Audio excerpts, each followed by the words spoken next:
Salah satu manfaat dari podcast ini kita harapkan adalah mengangkat sesuatu yang sebetulnya bagus, tapi tersembunyi. Assalamualaikum warahmatullahi wabarakatuh. Sahabat-sahabat Mizan yang saya cintai, kami dari penerbit Mizan tiap tahun hendak menyelenggarakan pemilihan 10 judul buku Islam pilihan.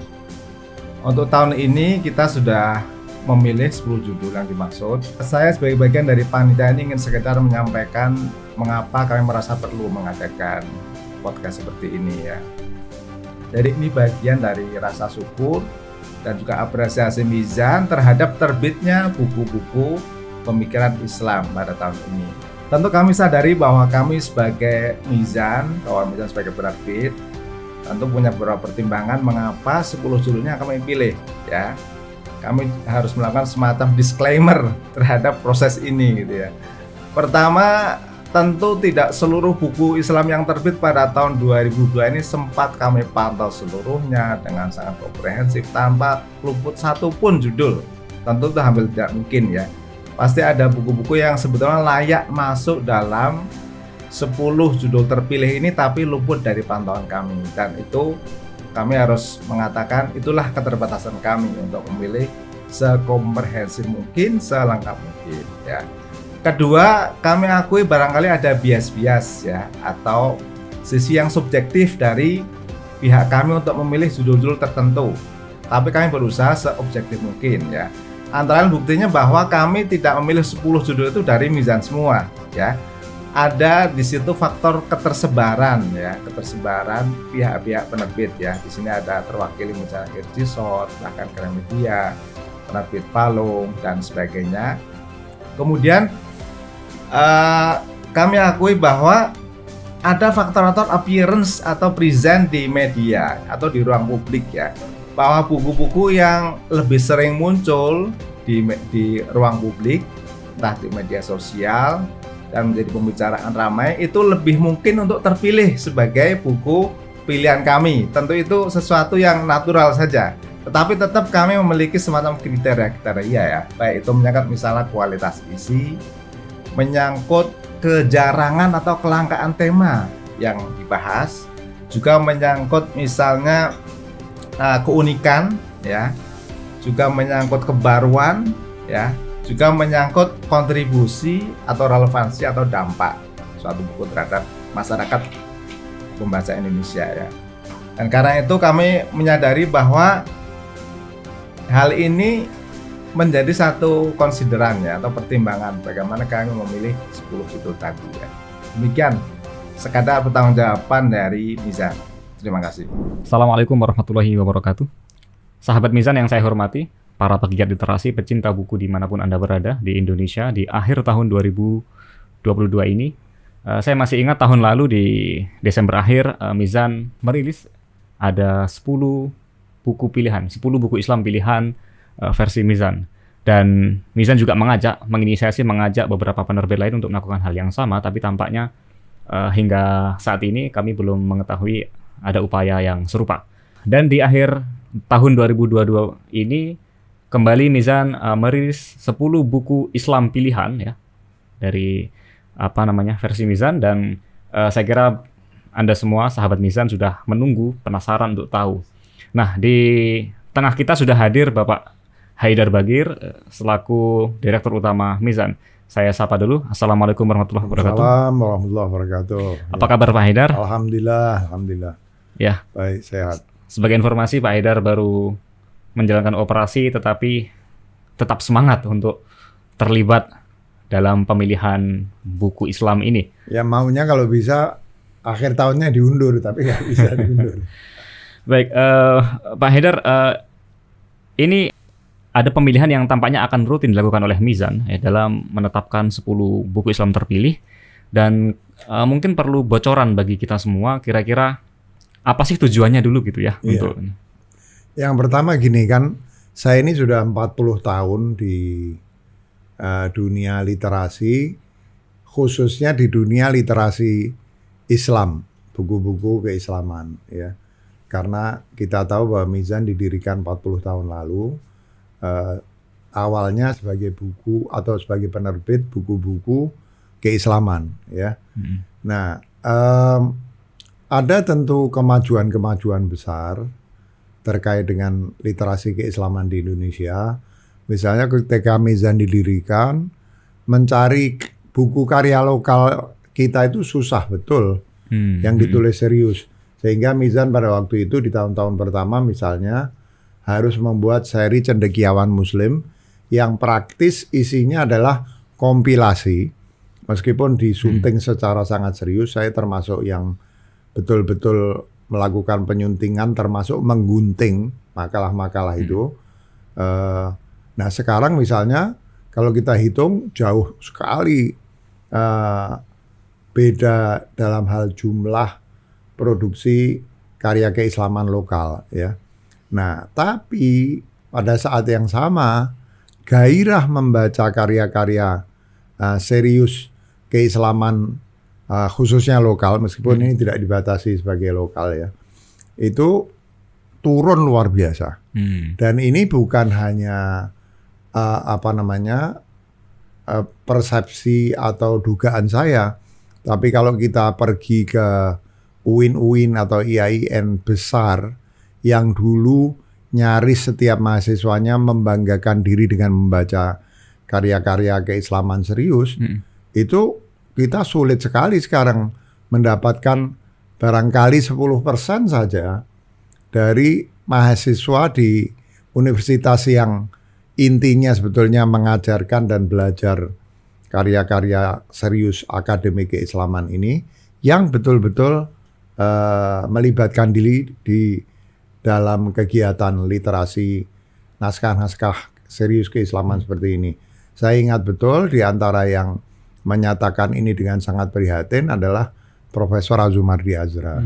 Nah, jadi acara yang kita akan buat rutin tahunan ini, dan saya sudah sarankan agar kalau memungkinkan ditambah frekuensinya, misalnya setahun 2 kali, plus kalau dimungkinkan lagi setiap bulan tidak perlu 10, misalnya 3 buku terbaik di bulan itu atau 3 buku pilihan di bulan itu. Kalau tidak ada 3 ya 2, kalau nggak ada 2, 1. Nah ini saya maksudkan atau Mizan memaksudkan untuk menjadi semacam perangsang juga bagi baik penulis, penerbit, dan kemudian konsumen untuk mau kembali menggairahkan semangat membaca karya-karya literal Islam yang serius gitu ya. Alhamdulillah ini tahun kedua ya. Tahun kedua dan respon terhadap acara atau podcast ini yang kami buat tahun lalu luar biasa membesarkan hati sampai gaungnya ke dunia internasional. Beberapa penulis internasional yang bukunya masuk di dalam 10 buku pilihan itu menyebarkan podcast kita ini meskipun sayangnya belum diberikan teks dalam bahasa Inggris, karena itu saya usulkan diberikan teks dalam bahasa Inggris ke seluruh dunia. Jadi karena itu kami makin besar hati dan berharap ini bisa bukan saja dipertahankan tapi frekuensinya ditambah. Artinya secara moral juga ini menjadi apresiasi bagi penulis-penulis tersebut ya Pak Idar? Ya bukan saja itu, jadi satu apresiasi moral, kedua ini juga semacam pemberi semangat gitu ya. Betul. Bahwa kerja serius mereka itu tidak lolos dari perhatian orang yang memang punya tanggung jawab ini dan mendapatkan apresiasi yang cukup gitu. Ya, dan sahabat Mizan, buku-buku ini, 10 buku ini memiliki tema yang beragam ya, tidak dalam satu tema. Kemudian juga ditulis oleh sebagian ada penulis dari luar negeri, ada dari Indonesia. Dan sebelum nanti Pak Haidar menyampaikan rasiosinasi ya, alasan mengapa buku-buku ini dipilih ya oleh tim Mizan, saya ingin mengenalkan dulu ya beberapa judul di antaranya atau semuanya. Yang pertama adalah, tentu ini bukan sebagai ranking ya, ini adalah urutan-urutan biasa, adalah The Lost Art of Scripture karya Karen Armstrong ya, itu yang pertama. Kemudian HAM dan Syariat, sebuah kajian oleh Lena Larsen dan yang lain-lain. Ini tim ditulis oleh banyak orang ya. Jadi Oslo Coalition ya. Kemudian bukunya Pak Profesor Quraish Shihab ya, Toleransi, yang ketiga. Kemudian keempat adalah buku Pak Haidar sendiri, Milah Mazhabku, Mazhab di atas Mazhab. Kemudian ada buku Menalar Islam karya Profesor Dr. Aksin Wijaya. Lalu ada Muhammad The World Changer karya Muhammad Jebara. Lalu berikutnya ada Identitas Arab itu Ilusi karya Musa Kazim Al-Habsyi. Kemudian ada buku Melempar Jala Menangkap Berita karya Jajang A-Rahmana, sebagian ada di meja kami. Kemudian ada buku Samudra Wahdatul Wujud Ibnu Arabi dan Mula Sadra karya Muhammad Nur Jabir. Dan ke-10 ada buku Bahagia Beragama Bersama Gus Baha ya, karya Khairul Anam. Selain itu juga ada special mention, ada 3 buku yang disebut di sini karya dari almarhum Pak Profesor Ahmad Syafi'i Ma'arif. Nah, Pak Haidar, kalau melihat dari judul-judul tadi kan ini temanya beragam ya. Dan usia penulisnya juga beragam, latarnya beragam. Kira-kira apa yang mendasari pemilihan dari judul-judul itu, Pak Haidar? Ya, pertama begini. Seperti sudah dijelaskan di tahun lalu, bahwa ini tidak disebut sebagai 10 buku Islam atau 10 buku wacana keislaman terbaik tahun 2022. Ya.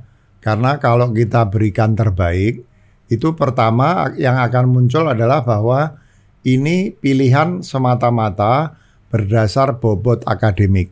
Nah, ini bukan pilihan yang semata-mata berdasar bobot akademik. Bahwa setidaknya sampai batas tertentu bobot akademik itu harus terpenuhi, iya. Kami pasti tidak akan memilih buku seperti apapun misalnya diminati masyarakat kalau tidak ditulis secara khusus dengan memenuhi berbagai persyaratan akademik. Lagi-lagi kami juga tidak ingin mengatakan bahwa buku yang baik itu yang bobot akademiknya saja yang baik. Tidak. Buku yang baik itu ya buku yang memberikan manfaat positif terbanyak kepada masyarakat yang membacanya.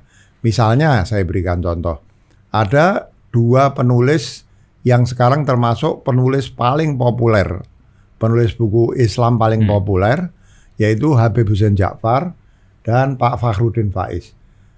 Sudah jelas kalau kita bicara dari sisi manfaat kepada masyarakat, buku itu sangat bermanfaat ya. Nah, saya sendiri sudah menulis 20 sekian buku. Saya bahkan juga tidak merasa pede waktu buku saya dimasukkan di sini.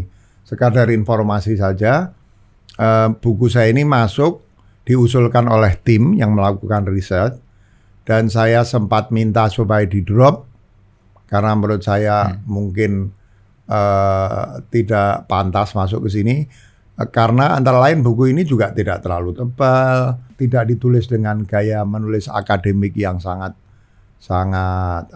rigorous gitu. Tapi kemudian panitia memasukkan lagi. Saya sempat meminta sekali lagi untuk di drop, tapi akhirnya diputuskan oleh panitia agar buku ini masuk, bukan karena bobot akademik ya. Meskipun buku ini sampai batas tertentu pasti punya bobot akademik, tapi lebih karena dianggap buku ini dirasakan perlu untuk terbit. Jadi buku saya itu, yang inilah madhabku, sudah saya sebutkan tadi beberapa mungkin nilainya meskipun tidak terlalu besar yang menyebabkan panitia memasukkan ke dalam 10 buku pilihan ini. Di antara hal baru yang ingin disampaikan adalah bahwa sebetulnya konflik kemadhaban itu seringkali muncul bukan betul-betul karena ada perbedaan yang mencolok di antara madhab-madhab itu, tapi adalah ketika madhab-madhab itu dibawa khususnya oleh para penguasa dan kekuatan politik yang ingin membangun basis kepada kontestasi ideologi. Nah, di dalam buku saya inilah madhabku, kalau dibaca orang akan terguncang melihat betapa sebetulnya perbedaan antara Sunnah dan Syiah itu jauh lebih sedikit, bahkan dibanding dengan apa yang disampaikan oleh para ulama yang ingin menyatukan. Menurut saya para ulama yang ingin menyatukan dengan segala niat baiknya itu masih belum berhasil melihat betapa sedikitnya perbedaan di antara kedua mazhab itu. Nah, ada sebuah buku yang sangat menarik terkait dengan ini, karya Mas Media Zainul Bahri, judulnya Perjumpaan Islam Ideologis dan Islam Kultural, yang menunjukkan bagaimana sesungguhnya seringkali perbedaan-perbedaan bahkan konflik dan pertikaian itu muncul bukan terutama di level ajaran masing-masing kelompok itu, tapi lebih disebabkan karena masuknya secara sengaja atau tidak unsur ideologi yang menyebabkan perbedaan kecil tampak menjadi besar, ya, keberagaman yang alami kemudian menjadi sumber permusuhan. Jadi karena faktor yang lain sebetulnya ya. Ya, dan itu saya tekankan betul di dalam buku saya juga tentang bagaimana politik dan para penguasa yang ingin mempertahankan status quo memanfaatkan perbedaan, atau bukan memanfaatkan, menyalahmanfaatkan perbedaan di antara berbagai mazhab untuk memelihara basis dukungannya, meskipun untuk itu telah menimbulkan kerugian yang amat besar di tengah masyarakat. Jadi menjawab pertanyaan Mas Azam tadi, ini bukan buku wacana Islam terbaik tahun 2022, tapi buku wacana Islam pilihan yang dipilih berdasar berbagai kriteria, yang persoalan bobot akademik itu hanya merupakan salah satu pilihan, tapi kriteria yang penting.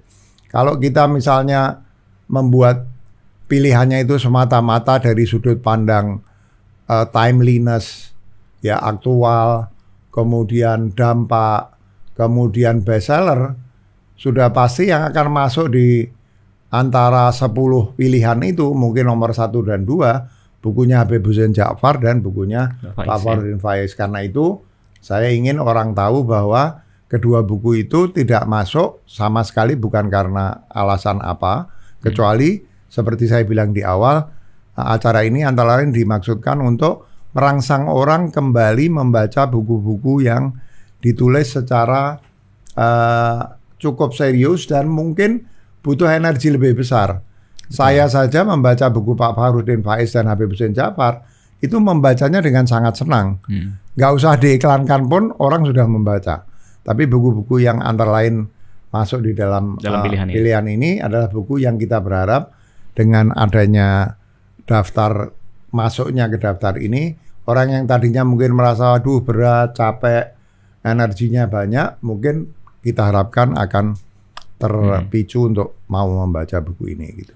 Kalau barangkali boleh disebut Pak Haidar untuk buku pertama yang dari Karen Armstrong, kan dia termasuk penulis yang boleh jadi Mizan yang ikut mengenalkan namanya di Indonesia ya dalam publikasi karya-karyanya, penerjemahannya untuk The Lost Art of Scripture ini. Ya, jadi ini menurut saya bukan salah satu ya dari 10 yang tadi Mas Azam sudah sebutkan, ini buku yang paling berat dilihat dari dua segi.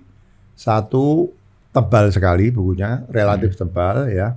Saya kira hampir 400-an halaman atau bahkan lebih. 692 halaman. Ternyata 700 halaman ya. Kedua, buku ini juga dihasilkan dari sebuah research yang mendalam. Karen Armstrong itu sempat tidak dianggap sebagai penulis yang layak dianggap sebagai seorang scholar di bidang ilmu keislaman, tapi beliau membuktikan dengan karya-karyanya bahwa ternyata karya beliau sama sekali tidak bisa disebut memiliki kualitas yang kurang dibanding bahkan scholar yang dianggap terbesar di dunia akademik barat misalnya. Nah, buku ini menurut saya sangat istimewa. Bahkan kalau saya pribadi, saya ingin mengatakan bahwa ini salah satu buku terbaik Karen Armstrong yang berbicara tentang aspek esoteris atau aspek batin dari kitab suci. Ya, itu satu. Kedua, beliau juga berbicara tentang bagaimana seharusnya cara kita membaca kitab suci. Ada sesuatu yang hilang. kitab suci itu dulu seharusnya sampai sekarang itu cantit itu jadi dibaca kalau dalam tradisi Islam dengan tahsin, ya, dengan kemerduan, dengan daya pikat, dengan misteri, ya. Kalau kita misalnya mendengarkan bagaimana Al-Quran dibaca, bagaimana Bible dibaca, ya, bagaimana kitab-kitab Hindu Buddha dibaca, dicant gitu ya, dijadikan seperti kidung. Itu kita akan melihat betapa jauh lebih besar dampaknya kepada kita ketimbang kita memperlakukannya sebagai buku ilmiah profan biasa. Sekedar dianggap teks gitu ya. Ya, itu yang menurut Karen Armstrong menyebabkan banyak orang gagal untuk melihat kedahsyatan kitab suci itu. Nah, mencant itu membaca dengan cara seperti kita membaca kidung-kidung itu juga sekaligus seperti memberikan wadah bagi pemahaman yang lebih batiniah, esoteris. Nah, itulah yang hendak disampaikan oleh Karen Armstrong, dan menurut saya buku ini sangat sukses, sangat berhasil, sangat menarik, dan jika orang mau menyempatkan diri untuk membaca buku ini, maka dia akan bisa meraih kembali keasikan dan manfaat yang dulu bisa diperoleh oleh orang-orang yang membaca kitab suci dengan cara-cara yang seninya sudah hilang katanya. Betul. Ya, dan tampaknya sangat dibutuhkan memang di Indonesia ya, karena kita melihat cara berinteraksi dengan kitab suci Al-Quran, terutama untuk orang Islam, juga sudah mengalami pergeseran dibanding sebelumnya. Kemudian untuk yang kedua, Pak Haidar, buku yang HAM dan syariat ya. Nah, isu HAM ini kan memang juga penting gitu. Ini mungkin salah satu yang mendasari pemilihan tim atau bagaimana? Ya, jadi buku ini kan memang merupakan suatu, saya kebetulan ikut menulis di dalam buku ini. Seingat saya buku ini dipersiapkan mungkin lebih dari 5 tahun. Ketika saya pertama kali dihubungi, kebetulan waktu itu saya bertemu dengan tim Oslo Coalition di Seoul di Korea kalau nggak salah. Saya diminta menulis juga. Itu lebih dari 5 tahun. Mungkin antara lain karena juga bukunya sangat tebal dan penerbitnya yang bekerja sama dengan Mizan berharap bisa terbit sekaligus edisi Inggris dan Indonesia.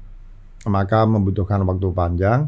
Nah, buku ini luar biasa menarik dalam hal selama ini sebagian orang di kalangan agamawan itu cenderung melihat dengan curiga kampanye HAM ini sebagai satu cara untuk memblok penerapan syariah. Jadi gitu bertentangan gitu ya? Bertentangan. Nah, buku ini ingin menunjukkan bahwa keadaannya tidak demikian. Bahkan kalau seorang Muslim setia pada syariah, maka dia akan sekaligus setia pada HAM. Ya, kira-kira begitu, dan ditulis oleh para ahli dari berbagai latar belakang akademik, dan buku ini menjadi buku babon yang saya kira sampai kapanpun, apalagi kalau nanti ternyata diupdate, akan menjadi buku referensi yang bisa dipakai di seluruh dunia, termasuk di perguruan-perguruan tinggi Indonesia, dalam hal menyerasikan penerapan syariah dengan HAM sebagai ganti dari wacana yang selama ini saling menghilangkan, yang menyatakan bahwa HAM universal itu tidak ada. Kalau dipaksakan dia akan menghilangkan syariah. Jadi buku ini penting, makanya termasuk yang juga dipilih di dalam. Ya betul. Dan sahabat Mizan, bukan hanya persiapannya yang memakan waktu yang lama 5 tahun. Saya kira untuk mempelajarinya pun juga butuh waktu, karena 900 halaman. Iya betul. Ya. Berikutnya Pak Haidar adalah buku mufasir kita ya, Pak Quraish Shihab, tentang toleransi. Ya. Ini juga. Ya, Pak Quraish ini produktif luar biasa, dan tidak ada satupun bukunya yang boleh dilewatkan oleh orang yang mau belajar Islam secara serius. Dan daya tarik buku Pak Quraish itu adalah pada pemilihan tema-tema aktual, tapi digarap dengan sudut pandang akademik khususnya ilmu tafsir yang merupakan keahlian Pak Quraisy. Dan di dalam buku ini sebelumnya kalau nggak salah Pak Quraisy juga menulis tentang konsep cinta, tapi tidak terbit di tahun 2022 sebelumnya. Nah ini yang kami pilih yang terbit di tahun 2022. Pak Quraisy menunjukkan bahwa kalau mau bicara toleransi itu nggak usah lari ke sana kemari nyari seolah-olah Islam kekurangan resources dalam soal ini. Pak Quraisy justru menjangkarkan ajaran Toleransi. dominan toleransi Islam kepada teks-teks Islam di dalam Al-Quran khususnya dan sumber-sumber lain sesuai dengan keahlian Pak Quraisy sebagai seorang ahli tafsir. Jadi seperti tadi juga yang HAM dan syariat, ini sebuah upaya penting untuk menunjukkan bahwa pendekatan modern terhadap hak asasi manusia, terhadap toleransi itu sebetulnya sudah inherent ada di dalam ajaran agama, khususnya ajaran agama Islam itu sendiri. Ya Pak Eda, kalau 3 judul terkait ya, misalnya tadi yang HAM, kemudian yang toleransi, dan termasuk bukunya Pak Eda sendiri yang Inilah Mazhabku, kan tiga-tiganya ini lebih pada upaya penyadaran ya bahwa berbeda itu sebetulnya suatu yang pasti terjadi, di samping tadi penerapan hak asasi manusia tidak berlawan dengan Islam ya. Itu masih ada payung yang sama yang mengikat dalam tema. Kemudian berikutnya kita melihat di sini ada buku Menalar Islam yang subjudulnya adalah Menyingkap Argumen Epistemologis Abdul Karim Surus. Nah ini tampaknya lebih bersifat pada persoalan epistemologi ya, terkait dengan pemahaman dan sebagainya. Ya, jadi ini menarik sekali. Kadang-kadang yang harus dilakukan oleh panitia itu adalah mengorek-ngorek buku-buku yang sebetulnya sangat bagus, sangat penting, tapi mungkin tidak terlalu accessible di kalangan masyarakat. Salah satu manfaat dari podcast ini kita harapkan adalah mengangkat sesuatu yang sebetulnya bagus, tapi tersembunyi, sehingga masyarakat tidak tahu. Nah, bukunya Profesor Aksen Wijaya ini termasuk menurut saya buku yang luar biasa bagus, tapi mungkin tidak terlalu banyak orang tahu. Maka podcast ini menginginkan mengangkat buku ini agar lebih banyak orang tahu. Bisa diakses lebih Bisa mudah. diakses juga, ya. Dan ini sebetulnya Mizan dulu sudah pernah menerbitkan kumpulan tulisan Abdul Karim Surus. Kebetulan saya yang menulis kata pengantar. Tapi ini adalah analisis yang ditulis oleh Profesor Aksen Wijaya. Sangat produktif, sangat mendalam, ya, yang bagi sebagian orang mungkin kontroversial, tapi menurut saya sangat perlu untuk diungkapkan, yaitu tentang peranan Nabi Muhammad SAW yang bukan sekadar, kalau saya pergunakan tamsil yang dipakai oleh Fadlur Rahman, sayangnya tamsil itu seperti biasa tidak difahami orang. Kemudian Fadlur Rahman tentu digerakkan oleh satu kekuatan politik tertentu di demo, ya, sampai harus terpaksa pergi ke Amerika. Kasus yang sama terjadi pada Abdul Karim Surus. Surus juga mengalami hal Karena serupa, pikiran yang mirip dengan apa yang disampaikan oleh Fadlur Rahman ini, Surus sampai harus memutuskan untuk pindah ke ini, meskipun tidak sampai di demo seperti Fadlur Rahman. Tapi kira-kira kan Fadlur Rahman mengatakan bahwa Rasulullah itu menerima wahyu bukan seperti tukang pos menyerahkan surat. Jadi suratnya ditulis orang lain, dia hanya memberikan surat itu kepada sebagai pengantar saja. Sebagai pengantar saja. Ini mirip sekali pemikirannya bahwa Rasulullah itu adalah bagian dari satu interaksi antara wahyu yang diterima dengan diri Rasulullah sendiri, sehingga ajaran Islam yang kalau selama ini kan orang kan mengatakan kalau di dalamnya terlibat tafsir subjektif, maka itu menjadi distorsi. Nah, Surus ingin mengatakan tidak demikian, bahwa misalnya keberadaan Nabi Muhammad sebagai interlokutor itu adalah bagian yang menentukan dari wahyu itu sendiri.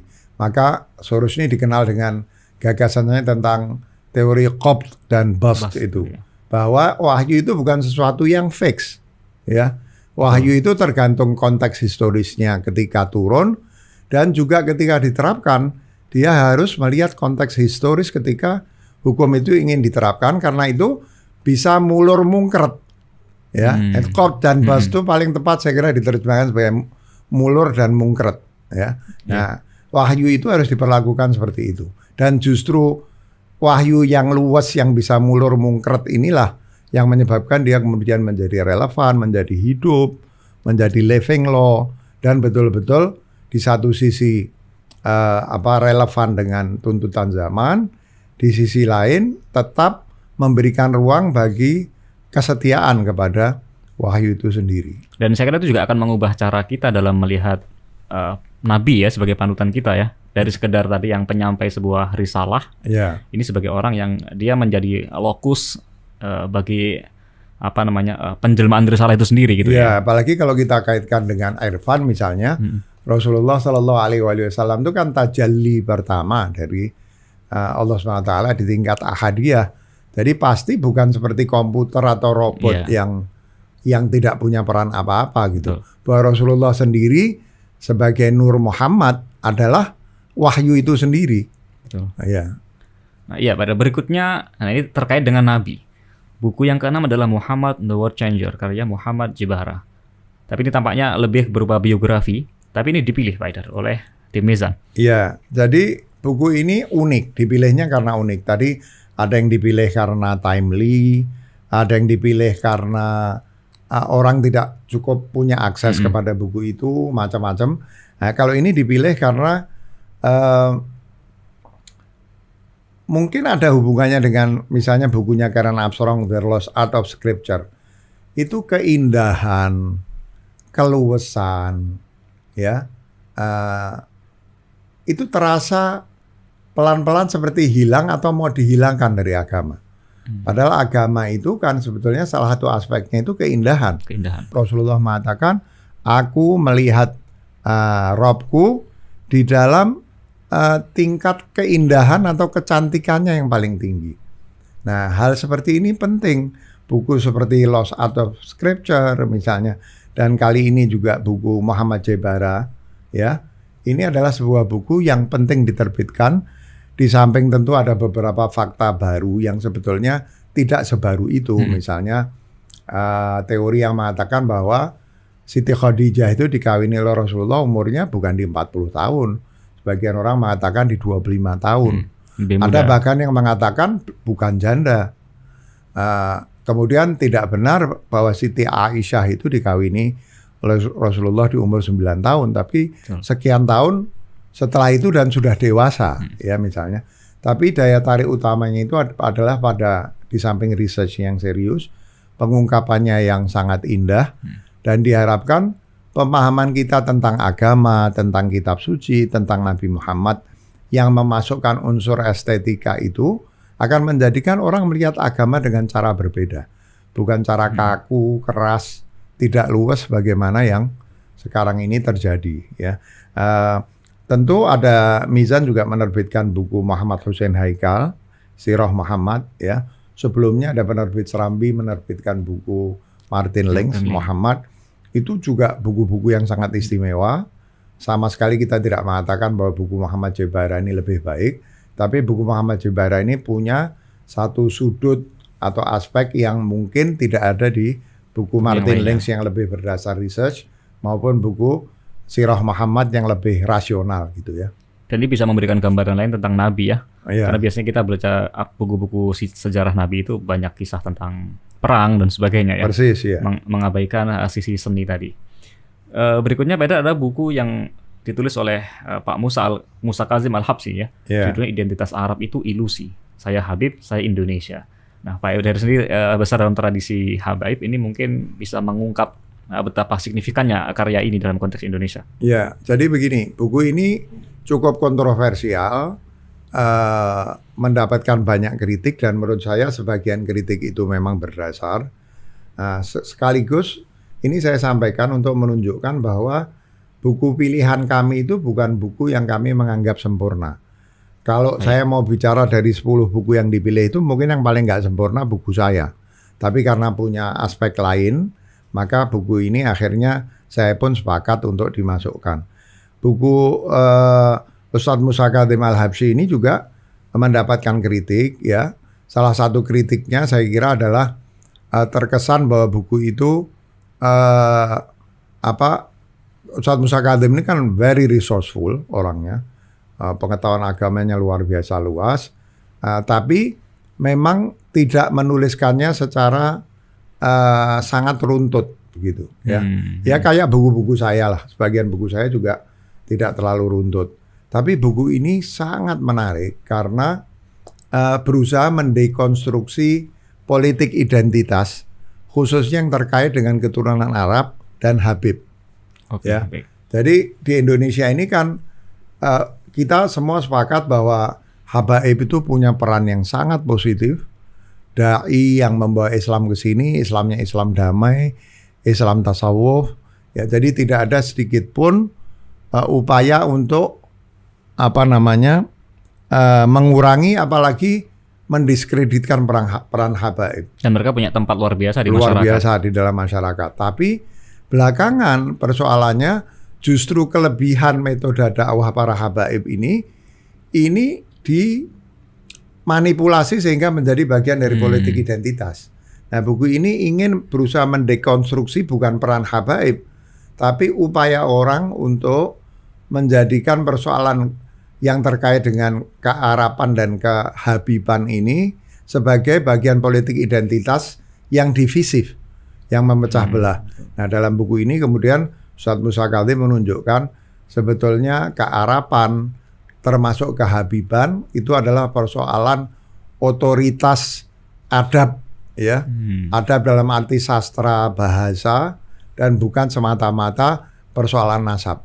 Nah, saya dengar karena sekarang Ustadz Musa sedang mengambil S3 di Universitas Islam Internasional Indonesia, tampaknya tesis ini akan dikembangkan dan dijangkarkan lebih jauh kepada pemikiran-pemikiran sangat serius termasuk di bidang irfan, baik itu dalam Ibn Arabi maupun dalam para pemikir lain.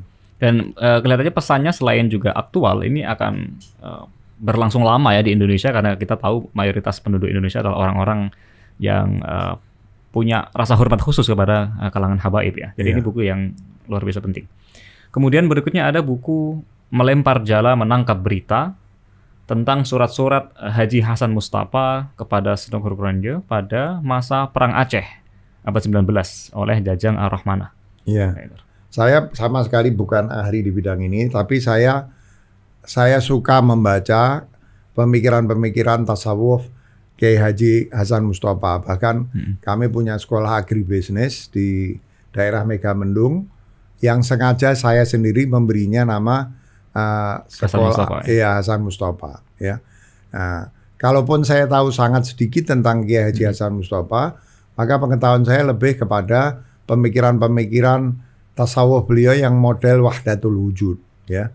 Nah, tapi buku ini sebagaimana juga buku dari penulis yang sama, Saudara Jajang Rohmana, judulnya Membekap Halilintar, ya, itu surat menyurat polemikal dengan orang-orang yang tidak suka dengan dia, yang sebagian diduga antara lain termasuk Said Utsman misalnya. Mufti Betawi. Ya, nah, buku ini merupakan satu research yang sangat serius tentang peran Kiai Haji Hasan Mustafa di dalam memberikan informasi-informasi intelijen di dalam upaya pemerintah Belanda menaklukkan itu kan pejuang-pejuang Muslim Aceh.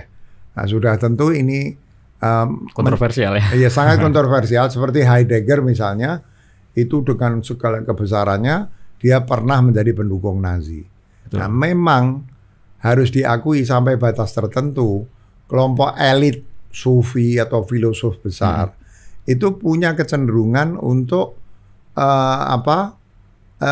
di satu sisi mungkin tidak suka konflik, ya, suka ilmu pengetahuan, dan kita tahu dia sahabat Sunan Guru-gurunya. Sunan Guru-gurunya ini seorang Islamolog yang dahsyat, sehingga saya duga mungkin Kiai Haji Hasan Mustafa hubungannya dekat dan asyik dengan Sunan Guru-gurunya. Jadi di satu sisi hubungannya dekat dengan Sunan Guru-gurunya, kedua mungkin nggak suka sama orang-orang perang ini. Memang kan kalau kita belajar sejarah penjajahan ya, sejarah penjajahan itu kan tidak sepenuhnya itu sejarah keburukan. Misalnya seperti politik etis, ya, selalu saja ada orang-orang baik juga. Raden Ajeng Kartini misalnya, itu kan dekat dengan Abendanon dan lain sebagainya. Ada juga alim ulama di Indonesia yang dibenci orang karena dianggap berkolaborasi dengan Orde Baru misalnya. Padahal orang-orang ini mungkin tidak bermaksud buruk. Mereka hidup sederhana, mereka tidak cari duit, tapi mereka lebih suka damai, ilmu, ya. Kemudian kalau ketemu orang suka perang, dianggap ini bukan orang yang mencapai tingkat keadaban dalam keberagamaan. Sehingga kalau saya, sebagaimana saya dan banyak orang bersikap terhadap Heidegger yang sempat mendukung Nazi, maka terhadap Kiai Haji Hasan Mustafa, ya kita hormati beliau sebagai seorang sufi besar, bahkan sufi wahdatul wujud. Tapi kalau kita anggap bahwa perannya di dalam memasok informasi intelijen kepada Belanda itu sebagai sesuatu yang merugikan bangsa Indonesia, ya itu adalah bagian yang menurut kita kelemahan atau kekurangan dari tokoh ini gitu ya.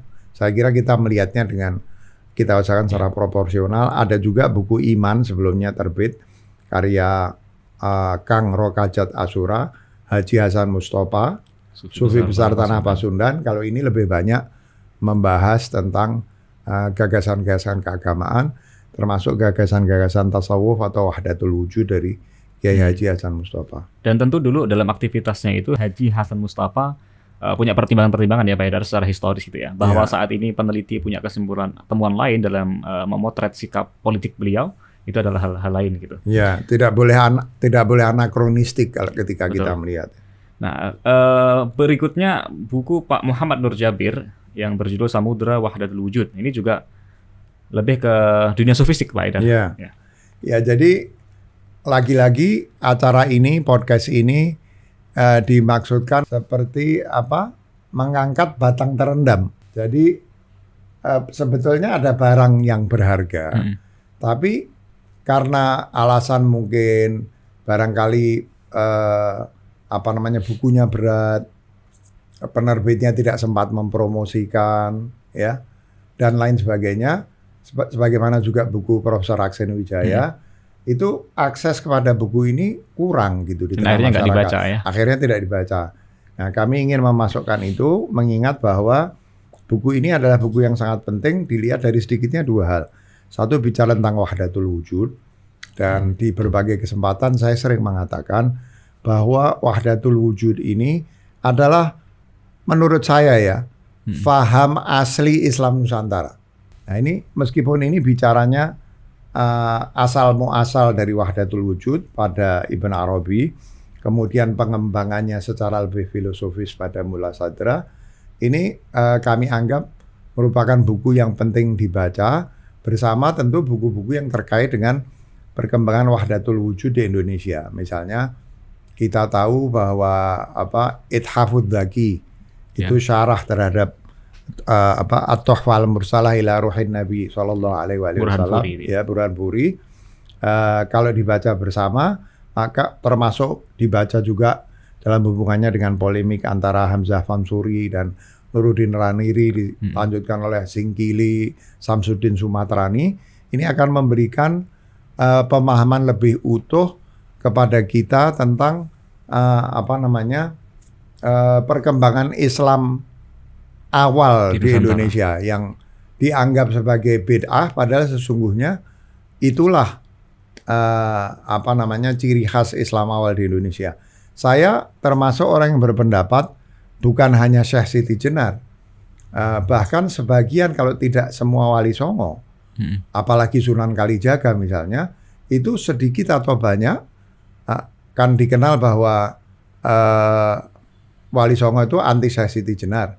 Tapi saya berpendapat sebagaimana Nuruddin Araniri yang anti Hamzah Fansuri itu sebetulnya sama wahdatul wujudnya. Sufi juga dia. Sufi wahdatul wujud. Maka sesungguhnya bahkan Wali Songo bukan hanya Syekh Siti Jenar, sedikit atau banyak pemikirannya juga mengandung warna wahdatul wujud ini. Karena ini menjadi sangat penting untuk kita pelajari. Ya, Pak Haidar, kita tiba di buku yang ke-10 ya. Di sini yang ditulis Khairul Anam. Buku berjudul Bahagia Beragama bersama Gus Baha. Nah, ini kita tahu Gus Baha itu kan ulama yang luar biasa tawadhu dan ilmunya luas sekali gitu. Iya. Ya, ini buku ini memang termasuk yang unik di sini. Di satu sisi ini kumpulan tulisan, sebagaimana juga bukunya Pak Fakhruddin Faiz dan bukunya Habib Hussein Ja'far.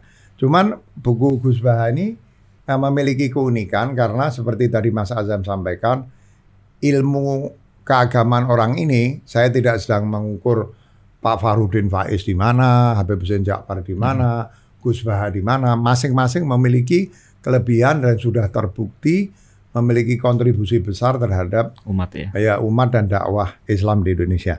Tapi Gus Baha ini kan ilmunya, istilah pesantrennya itu mutabahir, luas seperti samudra. Satu, ilmunya sangat mendalam. Kedua, yang ini sangat menarik, pemahaman keagamaannya luas, ya. Ya, sangat luas sekali. Sangat luas. Ketiga, dalam kecanggihan argumentasinya itu beragama dengan cara Gus Baha ini menjadi cara beragama yang memudahkan, bukan menyulitkan, ya. Nah, sehingga apalagi belum ada buku lain. Kalau Habib Hussein Ja'far sudah punya beberapa buku, Pak Fakhruddin Faiz sudah punya beberapa buku. Nggak usah kita kenalkan di sini. Bukunya Habib Hussein Ja'far dan bukunya Pak Fakhruddin Faiz sudah dikenal semua orang. Tapi buku Gus Baha ini menurut saya secara khusus perlu kita perkenalkan dan diharapkan dengan masuk di dalam satu dari 10 buku Islam pilihan bisa memberi akses kepada jauh lebih banyak orang untuk mendapatkan manfaat dari buku ini. Dan terutama nanti pengaruhnya yang akan didapat ya dari membaca karya-karya beliau itu. Nah, kemudian ada special mention Pak Haidar, ada 3 karya ya dari guru bangsa almarhum Profesor Ahmad Syafi'i Ma'arif. Yang satu adalah Bulir-bulir refleksi seorang mujahid, kemudian Al-Quran untuk Tuhan atau untuk manusia, dan terakhir adalah Indonesia jelang 1 abad ya. Itu refleksi beliau tampaknya. Ya, jadi buku ini tidak masuk ke dalam 10 buku Islam pilihan, pasti bukan karena tidak berkualitas. Kita tahu Profesor Syafi'i Ma'arif itu adalah salah seorang cendekiawan paling mumpuni di dalam sejarah Islam modern. Ya. Nah, tapi pertama buku ini adalah semacam ensiklopedi pemikiran beliau. Pertama. Kedua, terbit 3 bersamaan, ya. Sekaligus ya. Sekaligus, dan kami akan merasa sayang kalau hanya memilih salah satu dari 3 buku ini. Ketiga buku ini sama-sama penting, sama-sama berharga, sehingga kami mau masukkan semuanya. Kalau dimasukkan semua kan berarti 3/10 sudah akan diisi oleh bukunya Profesor Syafi'i Ma'arif. Karena itu lebih baik kami masukkan dalam special mention, sama sekali tidak kurang nilainya dibanding 10 buku yang lain. Bahkan dengan cara ini kami bisa sekaligus memasukkan 3 kompilasi karya pemikiran Profesor Syafi'i Ma'arif, semacam ensiklopedi, dan mengingatkan orang tentang pentingnya setiap orang yang tertarik untuk memahami Islam dengan cara yang lebih baik, ya, memahami Islam dengan cara yang lebih mendasar, penuh toleransi, wasatiyah, otentik, untuk membaca bukan 1, bukan 2, bukan tapi 3 buku Profesor Syafi'i Ma'arif. 1, Bulir-bulir refleksi seorang mujahid ini diterbitkan bekerja sama dengan penerbit Gramedia. Al-Quran untuk Tuhan atau untuk manusia dengan suara Muhammadiyah ya kalau tidak salah. Dan yang ketiga, Indonesia jelang 1 abad diterbitkan bekerja sama dengan Mizan. Kira-kira gitu Mas. Iya, kita tahu Profesor Ahmad Syafi'i Ma'arif ini bukan saja konsisten ya dalam menyuarakan isu-isu perennial yang tadi Pak Haidar sampaikan ya, tetapi juga beliau dengan rendah hati dan betul-betul terlibat langsung bahkan di akar rumput, Pak Haidar. Ya, betul. Dan sahabat Mizan, itulah tadi buku-buku Islam yang terpilih di tahun 2022 dan saya ucapkan terima kasih kepada Pak Haidar yang sudah terima memberikan kasih, uraian cukup gamblang. Insya Allah ini akan memberikan manfaat besar bukan saja bagi kita sebagai pembaca, tetapi juga memberikan spirit, memberikan pengaruh, apresiasi yang sangat positif bagi para penulisnya. Dan saya harus mengakhiri podcast kita. Terima kasih Pak Haidar dan Sama-sama, saya terima ucapkan kasih, selamat sama-sama. kepada para penulisnya. Sekian, Assalamualaikum warahmatullahi wabarakatuh.